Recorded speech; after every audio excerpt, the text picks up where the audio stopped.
తెలంగాణ 10 ఏళ్ల పండుగ పోటాపోటీగా కాంగ్రెస్ బీఆర్ఎస్ వేడుకలు. తెలంగాణ గీతం చిహ్నంలో సర్కార్ మార్పులు, ప్రభుత్వ నిర్ణయంపై ప్రతిపక్షాల విమర్శలు. ఫోన్ ట్యాపింగ్ పైన సిబిఐ విచారణ ఎందుకు కోరరు? హరీష్ కేటీఆర్ కు CM Revanth counter. ACP Umamaheswara Rao కస్టడీకి కోర్టు అనుమతి, నేటి నుంచి 3 రోజులు ప్రశ్నించనున్న ఏసీబీ. అజ్ఞాతం వీడిన పిన్నెల్లి, నస్రావుపేట ఎస్పీని కలిసిన మాచర్ల ఎమ్మెల్యే.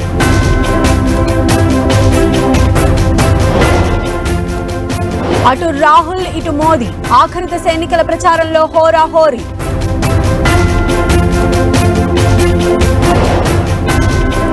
రేపటి నుంచి జూన్ 1 వరకు కన్యాకుమారిలో ప్రధాని పర్యటన, ప్రచారం తర్వాత సుదీర్ఘ ధ్యానంలోకి మోదీ. ఉత్తరాదిలో భానుడి భగభగలు, కేరళను ముంచెత్తుతున్న వర్షాలు.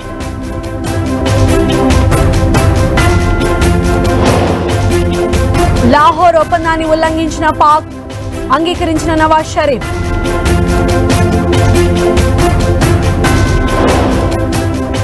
ఈశాన్య రాష్ట్రాల్లో రేమాల్ బీభత్సం, పలు ప్రాంతాల్లో 21 మంది మృతి.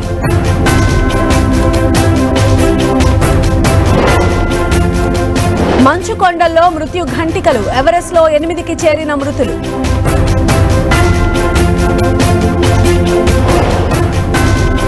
ఇటలీలో ఇవాళ Ambani son pre wedding event, 7,000 కోట్ల షిప్ లో సముద్రం మధ్యలో పార్టీ.